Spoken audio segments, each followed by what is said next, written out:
Hi, welcome back to my channel. I am going to try really hard not to over talk, but I do that a lot. Anyways, so this video that I'm making this week is going to be about the number 2 risks when you're driving for Uber Eats, okay?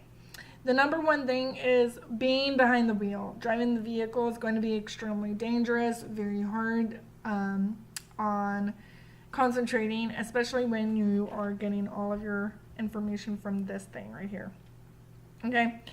If you are on your phone when you're driving, you are risking so much. Now, it's kind of like, that doesn't make sense because we have to be on our phone, right? I try really hard to not look at it so much, and what I do is I prioritize driving over being on the phone. You need to know who's around you. People just pop out of nowhere. People pull out, cut you off, or if you're on your phone, you don't realize that the cars in front of you stopped, and then you end up running into somebody. So these things do happen with Uber drivers, Uber Eats drivers as well. People get sideswiped on the highway all the time around here, so it is incredibly important to be very aware of how you drive. You either need to get a mount of some sort. I don't really like them. I haven't found one that works for me. Years ago, when I signed up for Uber for the first time back in 2015, they gave me a mount, and actually that one worked really well. But I only did 2 trips, and then I didn't start driving until last year. So, and I had a different car. So, needless to say, I no longer have that mount. I sent it back to Uber. But what I'm saying is you need to figure out how to do this and all that. I know it's really difficult when you're unfamiliar with the area and things like that. I usually only hold it up when I'm about to make turns, and I hold it up at the steering wheel. And like I said, the priority is the road, not what this thing is telling me. If I miss my turn, I miss my turn. Sometimes I miss my turn. Sometimes I turn down the wrong road. I have to do U-turns and turn around, or I go the long way around, or I just figure out a different way to get to my destination. If I do anything that's like obvious that I made a mistake on the way there, I just apologize to the customer. I'm like, hey, I'm so sorry that this may have taken a little too long, or I'm sorry if you've been, I apologize for the wait. I'm so sorry, that you've been waiting for your food. Here you go. I got here as fast as I could. I don't ever really talk to the customer a whole lot. I just really give a, here you go. And also, if they're not making eye contact, I just tell them to have a good day. You need to know you need to know like body language to do this, okay? Because you don't want to be awkward. I have plenty of awkward moments with people, but anyway, so that's number 1. You need to be safe behind the wheel. It is extremely dangerous. I do not know the statistics on it, but there's a lot of car accidents with Uber drivers. So just beware. Yeah. Number 2. This is a big one. Injuries while delivering. And not injuries on a car accident. I mean while you are delivering. So when I first started driving, this is something that I don't think people really talk about. So when I first started driving, I would go up to people's stoops, and then immediately I would try to get out of there as fast as possible. But I wouldn't really remember that the stoop was so short. Like, it was only like as big as where my feet were, and then there was like a step. Or there's like trees with like all these roots everywhere. You need to be very aware and cautious when you're walking.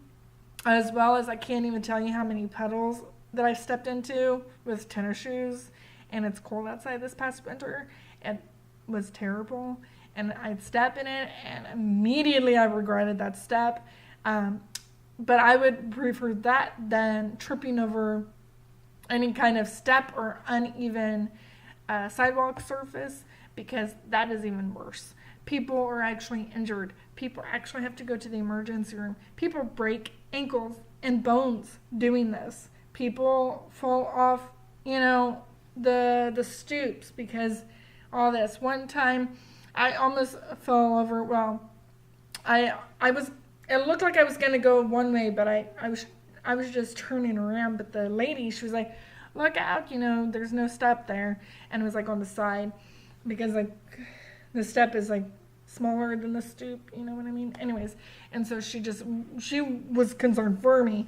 And when you have enough of these experiences, you start to think, I really need to be 100% aware of my surroundings, my physical surroundings, so that I do not fall or slip or trip or any of that. That is very, very dangerous. So just be very careful when you deliver, when you're going up steps, you know, any of it. There's curbs, holes. You just never know. I've tripped on a stair, and this is going to be my worst delivery ever. I tripped, and I had a pizza, and the pizza fell. And I was like, oh no, because first of all, I tripped, and so I'm embarrassed. But at the same time, I had a pizza, and it like literally flipped in the air and landed on the ground. And to make my anxiety more annoying at this point, there's a dog barking, and I hate dogs. Like, I love dogs, but they really should like not be barking constantly all day long, or barking at every sound that's outside. They need to be trained. I don't have a dog for that exact purpose, because if I get a dog, that thing's gonna get trained. I'm gonna train it. Dogs are trainable. I don't understand, but like I'm like, why? Like, I'm already trying like not to bring attention to myself, and then there's a dog barking, and I was like, oh my goodness, because the last thing you want is your customer to come out and find you on the ground and their pizza on the cold concrete and you're on the floor. Yeah, you don't need that. Because like, I'm pretty sure me hitting the concrete wasn't very quiet. So I don't normally do this, but I opened it up just to check in, and thank the good Lord I landed on its bottom, and there was just a little sauce on like the box, like on the top and on the side, just a little bit, like maybe half a tablespoon or like a few teas. Yeah, it wasn't that much, I guess.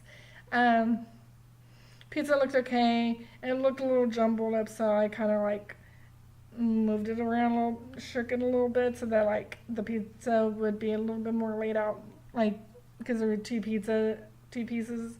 Anyways, so I delivered it, and I didn't say anything to the customer. In that instance, don't say anything. And I was like, you know what, if I get a thumbs down for, you know, damaged order, then yeah. But I was just really crossing my fingers that they were high. They wouldn't even notice. I don't think he was high, but I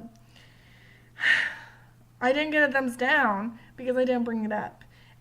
If it had landed on its top, I would have felt so bad, and I'd be like, I will buy you a new pizza, because that's the right thing to do. So these are the top 2 things that I think new drivers need to be aware of for safety, to prevent extra costs. Automobile costs are really high, and medical costs are really high, and these are the 2 highest costs for Uber drivers. Protect yourselves. This job is not worth it. We do not make enough money to be like paying thousands of dollars for medical bills, to fix your bone, or to fix your car. It's just not there. I don't get paid enough to replace my car in case if I got carjacked. So you need to be aware of your surroundings. You need to know your limitations, and you need to set up some sort of situational awareness that you have in your own head, that you feel comfortable with what you can like take care of. Okay, so good luck out there. I really hope that everyone is safe out there, everyone is in one piece out there, and we're all making some money. And let me know if you have any more questions. I hope you enjoyed this video.